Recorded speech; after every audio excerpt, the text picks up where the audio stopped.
7월 20일 수요예배 오신 여러분들 주의 이름으로 축복합니다. 오늘 우리에게 주신 하나님의 말씀은 마가복음 3장 1절로 5절에 있는 말씀입니다.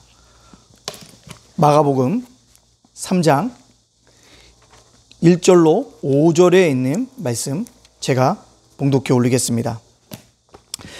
예수께서 다시 회당에 들어가시니 한쪽 손 마른 사람이 거기 있는지라 사람들이 예수를 고발하려 하여 안식일에 그 사람을 고치는가 주시하고 있거늘 예수께서 손 마른 사람에게 이르시되 한가운데 일어서라 하시고 그들에게 이르시되 안식일에 선을 행한 것과 악을 행하는 것 생명을 구하는 것과 죽이는 것 어느 것이 옳으냐 하시니 그들이 잠잠하거늘 그들의 마음이 완악함을 탄식하사 노하심으로 그들을 둘러보시고 그 사람에게 이르시되 내 손을 내밀라 하시매 내밀매 그 손이 회복되었더라. 아멘. 오늘 우리가 잘 알고 있는 말씀입니다. 예수님께서 회당에 들어가셨는데 한쪽 손 마른 사람, 즉 한쪽에 손에 장애가 있는 사람을 만나게 되어집니다. 근데 많은 사람들이 그 사람을 주목하고 있습니다. 왜 주목하고 있냐면 안식일에 저 사람을 고칠 것이냐 주님을 주목하고 있다라는 것입니다. 즉 이처럼 우리가 기억해야 될 것은 오늘 손 많은 사람에 대한 이야기를 하려는 것이 아니라 예수님이 고치는지 안 고치는지를 주목하고 있는 부정적인 사고를 가진 사람들을 우리가 함께 잠깐 묵상하고자 합니다. 여러분들 어느 곳에 가든지 부정적인 사고를 하는 사람들이 있습니다. 항상 매사에 부정적이에요. 부정적으로 판단하고 부정적으로 남을 정죄하고 남의 잘못을 들추어서 사람들에게 알리고 그 사람을 끌어내리려고 하는 사람 습관들, 그것이 바로 부정적인 사람이라는 것입니다. 오늘 2절에도 분명히 사람들이 예수를 고발하려 안식일에 그 사람을 고치는가 주시하고 있거늘 주시했다라는 것입니다.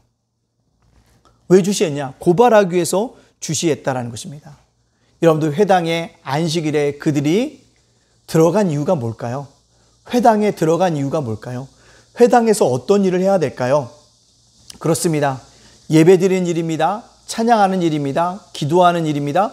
교제하는 일이라는 것입니다. 근데 그들의 관심은 온통 예수님을 어떻게 고발할 것인가 라는 생각에 집중되어져 있음을 우리가 볼 수 있습니다. 안식일을 기억하여 거룩하게 지키라는 말씀을 예수님이 지키는지 안 지키는지에 대해서 혈안이 되어져 있는 그들의 모습들을 우리에게 보여주고 있습니다. 여러분들 신앙생활 하면서요 우리가요 이런 부정적인 사고를 좀 접어둬야 합니다. 교회 오면요 예배를 드려야 합니다. 예배 드렸는데 오늘 몇 명이나 왔을까? 오늘 누가 왔나? 저 사람은 왜 스마트폰만 하고 있지? 저 사람은 뭐 좀 하고 있나? 저 사람은 헌금 생활 좀 하고 있나? 저 사람 뭐 지금 직장이라도 제대로 다니고 있나? 그런 것에 관심을 가지다 보면 교회당에 온 목적들은 뭐합니까? 상실해 버렸다는 겁니다. 부정적인 사고를 가진 사람들은요 자기를 이곳에 보내주신 목적을 뭐합니까? 상실해버리는 안타까운 사람이었음을 우리에게 보여주고 있습니다. 여러분, 우리가 교회당에 올라온 이유가 뭡니까? 예배 드리기 위함이었습니다. 그렇다면 예배를 온전히 드려야 합니다. 내 마음과 뜻과 진리를 다 모아서 온전히 예배를 드려야 합니다. 그래도 설교 시간이 길어지고 또 찬양 시간이 좀 길어지면 딴 생각할 때가 많은데 그것을 다 제쳐주고 다른 데 목적을 두고 왔다면 예배자로서 하나님 앞에 예배 드릴 수가 없다는 사실입니다. 부정적인 사고를 가진 사람들은요 항상 남을 주시하고 있다는 사실입니다.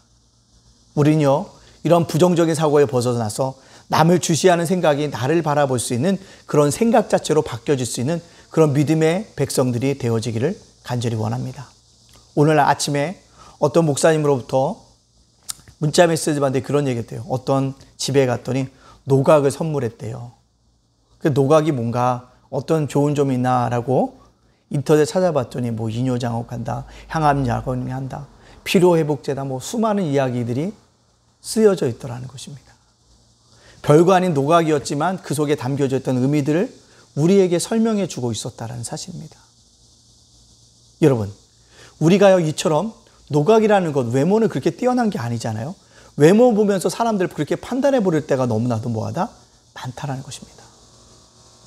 진솔한 사람이 이 땅 속에서 필요하다는 사실인 거죠. 오늘 우리들도요 예배당에 왔다면 온전히 예배에 관심을 두고요 다른 사람의 변화에 관심을 두는 것이 아니라 나의 변화에 관심을 둬야 합니다. 오늘 나에게 들려주신 하나님의 말씀이 무엇인가? 나는 그 말씀을 받고 어떻게 살아갈 것인가? 나를 생각해야 되는데 자꾸 남을 생각합니다. 아, 저 사람이 그렇게 해야 돼? 아유, 저건 저 사람한테 해당되는 얘기야? 아닙니다. 나입니다, 나. 예배 드려 왔다면 변화의 초점은 나에게 있어야 합니다. 내가 어떻게 변화해야 되지? 한 주간 내가 주님의 말씀대로 살지 못했는데 내가 오늘은 어떻게 살아가야 되지? 나에게 대한 초점을 맞출 때 비로소 내가 뭐합니까? 변화받은 사람으로 살아갈 수 있다는 사실입니다. 여러분, 우리가 이 교회를 위해서 어렵게 섬겨가는 가운데 있습니다. 여러분 때문에 여기까지 왔습니다. 감사합니다. 우리가 좀 더 힘을 내서 교회를 위해서 기도해 주십시오. 교회가 나갈 방향을 위해서 기도해 주십시오. 그것이 무엇입니까? 우리 교회의 변화라는 것입니다. 또한 그것이 우리 교회 뭐예요? 부흥의 토대가 되어진다는 사실입니다. 근데 부정적인 사람들은 늘 왜 교회가 이렇지라고 생각한다는 것입니다. 그러나 꼭 기억할 것은 다릅니다. 교회는요, 미안하지만 문제가 없어요. 주님이 사신 교회는 문제가 없습니다. 근데 문제가 뭡니까? 교회 안에 모여있는 사람들이 문제가 되어진다는 사실입니다. 문제 있는 사람들이 모여졌기 때문에 교회 안에 뭐가 나타난다? 문제가 나타난다는 것입니다. 왜 그럴까요? 문제 있는 사람들이 온다는 뭐예요? 재성이 있고요. 부정적으로 사고하는 사람들이 있었기 때문에 그렇다는 것입니다. 여러분, 저와 여러분들이 오늘 말씀을 깨달아서 이제는 부정적인 사고를 다 내려놓고 온전히 나의 변화에 관심을 갖고 초점을 맞추어서 달려나가기를 간절히 원합니다. 그렇다면 여러분의 삶이 어떻게 달라질지 모릅니다. 기대하면서 살아갈 수 있는 우리 예담 가족들 다 되어주시기를 주님의 이름으로 축복합니다. 아멘. 사랑의 하나님, 오늘 귀한 말씀 주시니 감사합니다. 손 마른 자를 고쳐주셨던 은혜를 우리가 기억하지만 그를 바라보면서 예수님을 고발할까 했던 부정적인 사람이 있음을 기억합니다. 우리가 예배당에 왔지만 나는 혹시 그러한 부정적인 사람이 아닌가 해서 돌아보게 해주시고 관심이 남에게 있는 것이 아니라 나의 변화의 관점과 아버지 초점을 맞춰 살아갈 수 있는 예당 가족들을 되어줄 수 있도록 인도하여 주시옵소서. 팬데믹으로 삶이 아버지 많이 무너졌습니다. 아버지 무더위로 연일 계속되어져서 지쳐가는 가운데 있더니 심신을 날마다 새롭게 회복시켜 주시는 은혜의 역사가 나타나게 하여 주시옵소서. 우리 이 영상을 보는 자들마다 새롭게 변화받는 아름다운 심령들이 되어지도록 축복하여 주시옵소서. 모든 영광 주께 돌려오며 예수님의 이름으로 축복하며 기도하옵나이다. 아멘.